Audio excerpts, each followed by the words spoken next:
श्री स्वामी समर्थ आपल्या यूट्यूब चॅनलवर तुम्हा सर्वांचं अगदी मनापासून स्वागत। मार्गशीर्ष महिना जवळ येऊ लागला की प्रत्येक महिलेला ओढ लागलेली असते ती या महिन्यामध्ये केल्या जाणाऱ्या लक्ष्मी व्रताची। आपल्यावर श्री लक्ष्मीची कृपा व्हावी, संसारात सुख समाधान सतत राहावे हा त्यामागील हेतू असतो। हे व्रत केल्याने उत्तम फलांचा लाभ देखील होतो। मार्गशीर्ष महिन्यातील पहिल्या गुरुवारी या व्रताचा प्रारंभ करून शेवटच्या गुरुवारी त्याचे उद्यापन करतात। या मार्गशीर्ष महिन्यामध्ये काही वेळा 4 गुरुवार येतात तर काही वेळा 5 गुरुवार देखील येतात। तर यावर्षी 2023-24 मध्ये जे मार्गशीर्ष महिना आलेला आहे या महिन्यामध्ये 5 गुरुवार आलेले आहेत। पहिला गुरुवार 14 डिसेंबर 2023, दुसरा गुरुवार 21 डिसेंबर, तिसरा गुरुवार 28 डिसेंबर, चौथा गुरुवार 4 जानेवारी 2024 आणि 5वा गुरुवार 11 जानेवारी 2024ला आहे। हे महालक्ष्मीचे व्रत करताना आपल्याला काही नियम आणि अटी पाळायच्या असतात, तर हेच मी तुम्हाला आजच्या व्हिडिओमध्ये सांगणार आहे। गुरुवारी प्रातःकाळी उठावे, अंघोळ करावी, शुद्ध अंतकरणाने आणि सश्रद्ध भावनेने पूजाविधी करावा। दिवसभर उपवास करून सायंकाळी देवीला नैवेद्य दाखवून रात्री भोजन करावे। कधीकधी आकस्मिक अडचण उद्भवते, अशा वेळी आपण उपवास करावा आणि कोणाकडूनही पूजा आरती करून घ्यावी। हे महालक्ष्मीचे व्रत काही ठिकाणी फक्त फलाहार घेऊन देखील केले जाते, तर काहींना जर जमत नसेल तर त्यांनी उपवासाचे पदार्थ खाऊन उपवास केला तरी पण चालतो। शेवटी श्रद्धा आणि भक्ती महत्त्वाची असते। हे महालक्ष्मीचे व्रत आपण सकाळी पूजा मांडली तरी पण चालते किंवा मग दुपारच्या नंतर 4च्या पुढेही पूजा केली तरी पण चालते। पूजा करून मग संध्याकाळी आरती करावी, तसेच देवीला मिष्टान्नाचा नैवेद्य दाखवून गाईला घास चारून नंतरच मग आपण उपवास सोडावा। हे महालक्ष्मीचे व्रत करताना आपल्याला महालक्ष्मीची कहाणी वाचायची असते, तर ती जर आपल्याला कहाणी वाचता येत नसेल तर आपण दुसऱ्याकडून, मुलाबाळांकडून किंवा कोणाकडूनही वाचून घ्यावी। तसेच ही कहाणी ऐकण्यासाठी घरातील सर्वांना बोलवावे। पूजेच्या संध्याकाळी लक्ष्मीला मिष्टान्नाचा नैवेद्य दाखवावा, त्यानंतर आपण गाईला घास चारावा आणि नंतर भोजन करावे। दुसऱ्या दिवशी सकाळी लवकर उठावे, पूजा विसर्जित करावी, कलशातील पाणी तुळशीला घालावे, तिला हळदी कुंकू व्हावे, नमस्कार करावा। पद्मपुराणात या व्रताचा उल्लेख आढळतो।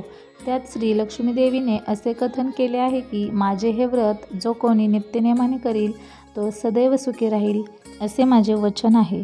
ज्याप्रमाणे श्रावण महिना हा भगवान श्री शंकरांना समर्पित आहे, तसेच हा मार्गशीर्ष महिना श्री लक्ष्मी देवीला समर्पित आहे। श्रावण महिन्यामध्ये आपण जसं मांसाहार वर्ज्य करतो तसेच मार्गशीर्ष महिन्यात देखील आपल्याला महिनाभर मांसाहार वर्ज्य करायचा आहे।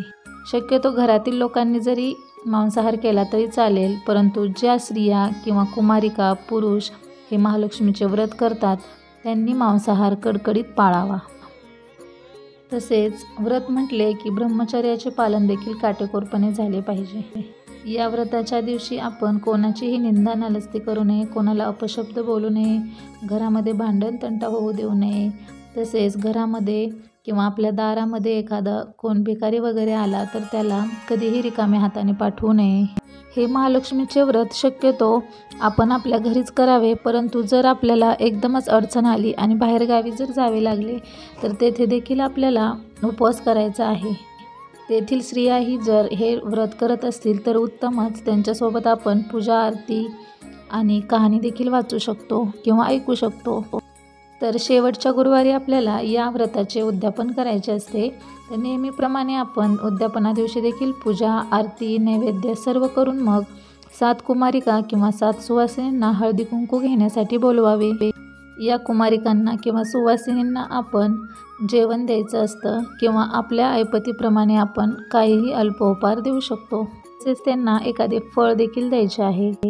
या महालक्ष्मी व्रताच्या पुस्तकाची एक प्रत आपण या सुवासिनींना किंवा कुमारिकांना द्यायची असते, परंतु माझं स्वतःचं असं मत आहे की ही पुस्तकं आपण काही वेळा कचऱ्यात देखील पाहिलेली आहेत, त्यामुळे दरच वर्षी आपण ही प्रत भेट न देता त्यावरचं आपण एखादी वस्तू देऊ शकतो। स्त्रिया असतील तर त्यांना सौभाग्य अलंकार देऊ शकतो, कुमारिका असतील तर त्यांना आपण रुमाल, मेहंदीचा कोन, नेलपेंट असं काहीही देऊ शकतो।